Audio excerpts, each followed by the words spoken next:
Hello everyone, welcome back from the break. On the phone with us is the master of the Backbreaker, Roderick Strong. How you doing today? I'm good. How are you doing? We're doing good. Let's get down to business. Carnage, you want to start off with some questions for him? Yeah. Okay. What do you think about ROH? What do I think about ROH? Yeah. That's a very vague question. What do I think about ROH as a whole? Yeah, because you've been with them for so long, and you've had some really excellent matches throughout your history in ROH. I don't know. I think ROH is revolutionizing wrestling again. It's something different. It's making the guys in the WWE and at TNA work harder. I think it's good for wrestling. It's an amazing product, and I'm just happy to be part of the team. Now, do you think that in the future you'll be ROH champion? Because it looks like you're heading that way. No one knows what the future holds. If I do beat Brian Danielson, I do, or if whoever becomes champion after him, if there is a champion after him, I'm just going to keep fighting until I do actually win the belt. So, you know, I haven't seen a whole lot of ROH just because of the fact that it's only available through DVD, and I'm kind of hesitant to buy something before I know what it's going to be like. But I've been more impressed with your work in TNA, especially the match against Austin Aries at TNA and Breakable. How did you feel about that particular matchup? I thought it went well. It was a big match in a good spot on pay-per-view, and I thought it went well for what it was. I mean, you know, someone out there, and we fought each other, and the best man won. Now, did you find it interesting that during that match the fans were chanting Generation Next? It was actually pretty interesting at first. But it just shows like how much of an influence Ring of Honor has on the wrestling business today, and just, you know, that's something that everyone that's involved with Ring of Honor should be proud about. That, especially Gabe and Kerry, the owner and the booker of Ring of Honor, they should be happy that their product and their people that originated and became stars there is being recognized on national TV and on pay-per-view. Right. Yeah, because I mean, if someone's just watching TNA for the first time and maybe sees an Austin Aries or sees a Roderick Strong, maybe a Samoa Joe, and they make mention to Ring of Honor, someone's probably going to go, well, what's Ring of Honor? And then in return, you get more people watching Ring of Honor. Exactly. And with Ring of Honor and TNA using me, Austin Aries, Samoa Joe, that brings the Ring of Honor fans to TNA. So it basically benefits both companies. Mm-hmm. So how does Ring of Honor compare with TNA? Two totally different products. Right. Two totally different products. That's Ring of Honor is more, you know, it's more about the sport of wrestling. Mm-hmm. TNA is more about the entertainment, but yet it also still is about the sport of wrestling, just not on the level Ring of Honor is. Right. They're both two absolutely great companies, but they're just two totally different, you know, companies to compare. It's hard to compare. Was it hard to go from a 4-sided ring to switching to a 6-sided ring in TNA? It is difficult because usually where there'll be ropes, there's turnbuckles, and where there's turnbuckles, you know, so it's a little bit confusing, but it gives you a little bit more room to work, and I don't mind it as much, but I like the 4-sided ring. It's a lot bit better. Now, which crowd would you prefer, though? Would you prefer the ROH crowd or the TNA crowd? Oh, ROH crowd, hands down. Yeah. But I think eventually the pay-per-view TNA crowd is different than the TV TNA crowd. Right. So, I mean, it really depends. The TV TNA crowd is, you know, people throughout the park and so on and so forth that come in and visit.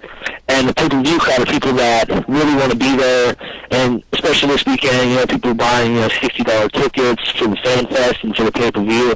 You know, so they're just as excited as, say, the live ROH crowd, but, you know, ROH, the fans are a lot different. They're a lot more passionate. Mm-hmm.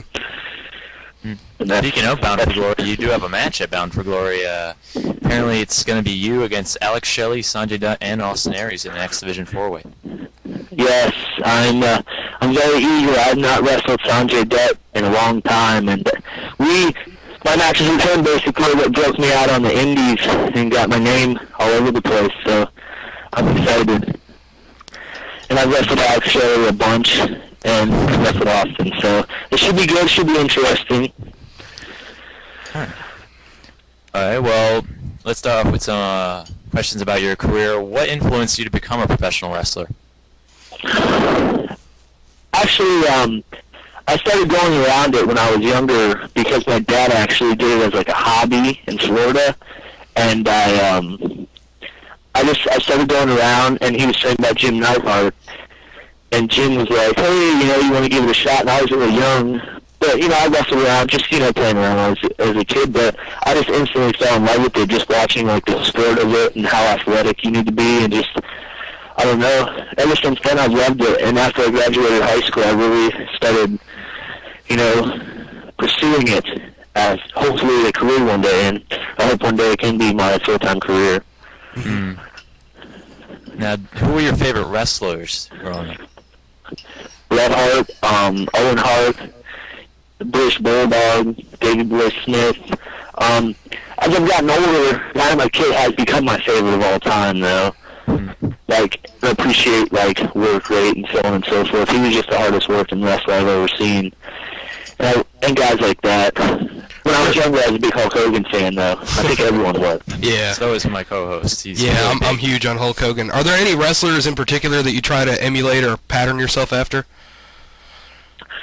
I don't try to pattern myself after. I try to take things from my favorite wrestlers, like little things from all my favorite wrestlers, like Dynamite Kid, his intensity. I try to bring that intensity into the ring when I go out there, and other than that, I just try to be myself and as innovative as possible, because hopefully one day someone can go, I want to be like Roderick Strong because he is different than everybody else. Mm-hmm. Well, this segues into what gave you the idea to use backbreakers as your main offense. Well, it was a time in wrestling that something needed to change around Florida, and I was like, I really need to get out of here. And there really isn't many back-based offenses. Mm-hmm. I mean, I did one of the backbreakers, but I was like, huh. And then I was at practice, and I did a backbreaker, and I was like, oh, that's very interesting. And I did it in front of a live crowd, and just the reaction I got was just like, it just clicked, like that turn away. This obviously isn't something people are seeing a lot, so that basically just kick-started it all. So what is your favorite form of the backbreaker to use? Oh, there's so many. The half Nelson's my favorite, just because. Oh yeah. It's the most devastating. I feel, but there's just so many of them. I see a lot of your backbreakers, and they just look like so devastating. It looks like it hurts so bad. Yeah, especially the top rope ones; those are awesome. Well, they probably do hurt so bad. I'm not on the other end of it, thank God. Hopefully not. Hopefully not. Actually, James Gibson did give me one of my backbreakers in his last match in Ring of Honor, so. That bastard. He wanted to go out with a bang. Yeah, he did. Well, unfortunately, he lost to me. It happened. So, do you have any interesting traveling stories on the road in Indies? Any interesting traveling stories?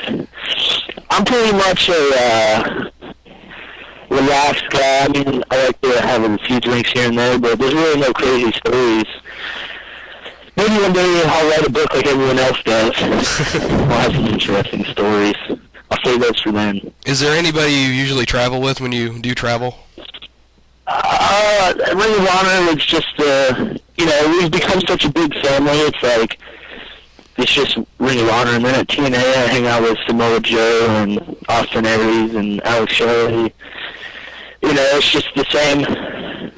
You're around the same people for so long, it's become such like a tight-knit family that when you see these guys, it's just habit to hang around them. Yeah, that's what we hear a lot about the ROH locker room. Very close-knit. Yes, it is very much. Very, very much. All right, well, what was your favorite match of all time that you've been in? Me was James Gibson from October 2nd, 2005.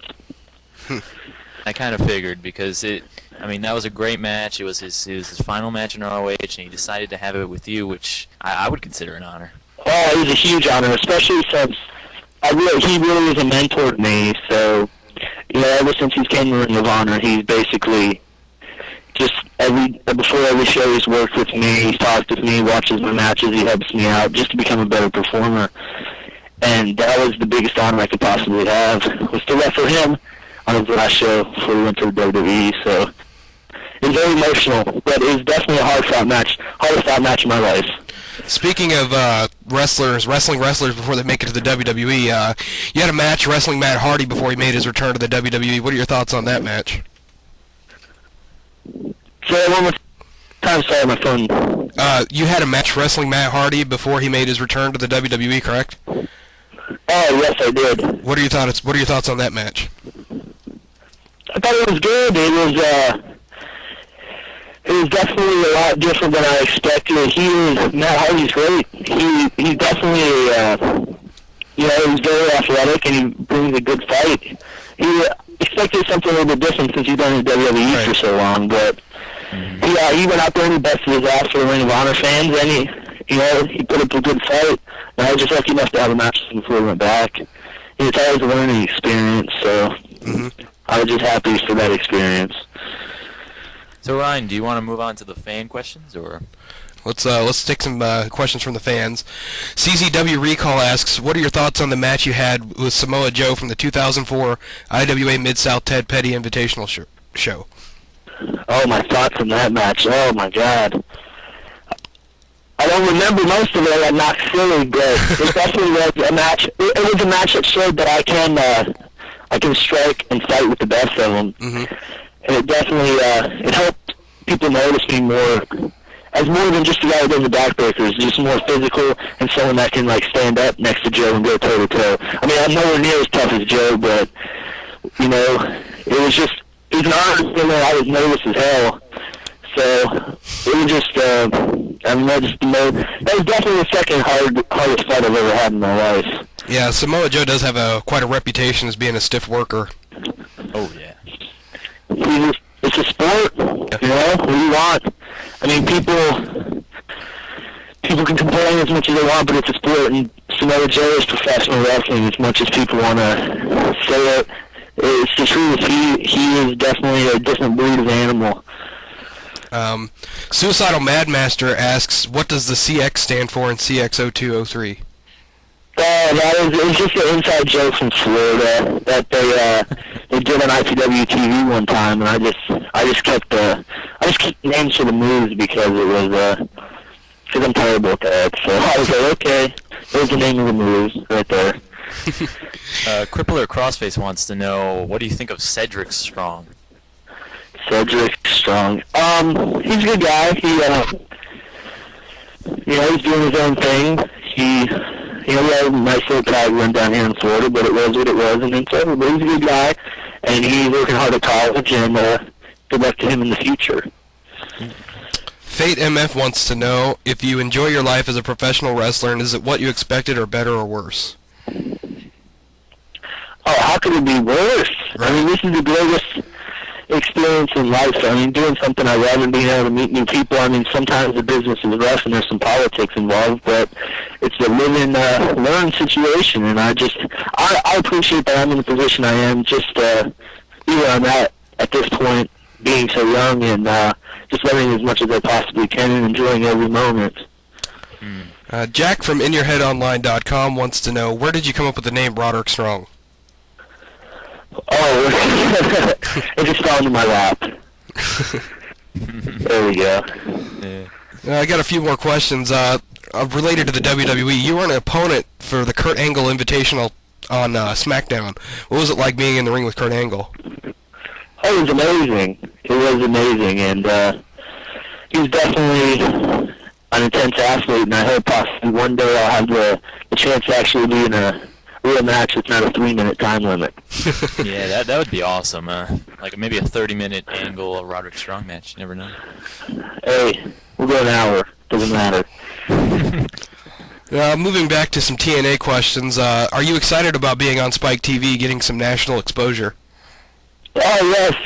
I'm extremely excited, and I'm happy, that I can get that exposure. That exposure only helps me, and it helps anyone else that I work for. And I don't know, it's just a good experience, and I enjoy it so far. I've only been on there one time, but need more and more. I think it's just good for wrestling in general that TNA's on Spike TV now.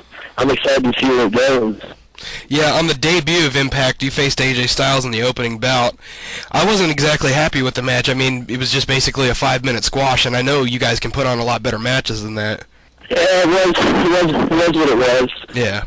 Well, I think about it this way. I mean, I always find myself thinking that down the line, TNA, guys like Samoa Joe and Christopher Daniels and AJ Styles, who are kind of in the X division where they are, slowly they'll move into the heavyweights. And then that's when the X division starts turning into guys like Roderick Strong and other guys like Sunday Dog, when they start getting more exposure because the really big mainstays are going to start moving towards the heavyweights, and then you guys will be showcased. That kind of segues into my next question. What do you think about the time slot that TNA currently has, being it only has an hour?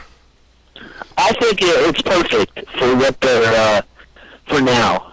I think TNA as a business and as a company that wants to expand and grow are not trying to do too much too soon. Mm-hmm. And I think, the talent itself will help TNA go into a better spot. TNA they're pretty much taking what they were given, and they're going to make the best of the opportunity. And like it's been on the internet, I guess November 3rd they have a 2-hour special. So, obviously we're doing something right. Yeah, that seems to be what everybody's hoping for, but I'm not so sure that would be a good idea for TNA, especially not right now. But well, 6 to 8 months down the road, I think the stars will be established enough where it will be something that's an alternative. I mean, people say, I don't know if they should do that, but how does anyone really know exactly how people are going to react? I mean, someone might go to Spike on accident to watch the WWE that hasn't been a fan, hasn't watched in a while, and they'll see TNA, and they'll just stay tuned. I mean, it's just something that needs to happen, the opportunity needs to be there, and just see what TNA can do. They can pick the ball and run with it. Because TNA doesn't need to get the same exact ratings as WWE, but eventually I feel in a couple of years there will be an extreme competition with them. Switching back over to some more ROH-based questions, CM Punk put you over as the future of wrestling. What are your thoughts about that? It was probably the nicest thing that could ever be said about me. I mean, I love Punk to death. He's been a great help to my career as well. I mean, his drive and his desire is something I look up to, and it's something that kind of rubbed off on me. And everything he did, he went to the gym, he worked hard, and that's something I kind of base myself off of, is going to the gym, working as hard as other people, because I want to be, I want to be in that position. I don't want to let anyone down, but I guess, actions speak louder than words. So, I mean, basically, I just go out there and I bust my ass every chance I get. I mean, if the people appreciate it and they feel that I am the future of wrestling, I appreciate that, but I just want to entertain the people to the best of my abilities. Well, you'll definitely be entertaining the people when you face Bryan Danielson at the Woodbridge, Connecticut, October 29th, ROH show. Yes, I'm very excited about that. You've also had numerous matches with and against Alex Shelley, both in ROH. And TNA, do any of them stand out for you in particular? I think our match in Dayton stands out the most. I mean, the one in Buffalo was an extreme. I mean, that was a fight, but I mean, the one in Dayton was just pure madness. I got knocked loopy. There was loopiness. We were just beating the shit out of each other. It was crazy. Before we let you go, we'd just like to thank you for coming on the show. And is there anything you'd like to say to the fans, or anything you'd like to plug? I'd just like to thank everyone for their support. Tune in on Sunday, pay-per-view, watch Bound for Glory, and just enjoy the wrestling. Don't be so nitpicky at times. It's a wonderful sport. It's a wonderful sport to entertain you guys. So I hope everyone appreciates what everyone does for the for the fans. Yeah. And that's it. Thank you guys. Yeah, not a problem, man. We really enjoyed having you on, and we thank you for coming on. Thank you guys. Have a good day, dude. You too, man. Thanks for coming on. All right, no problem. All right. Thank you. Thank you. That was Roderick Strong, our master of the Backbreaker. See, you didn't think Roderick Strong would come on the show. Well, guess what? He did. Arr. And he sounds nothing like that. I know he didn't. That's why I do this every week. Arr. We'll be back with more Wrestling Revolution Radio after the break.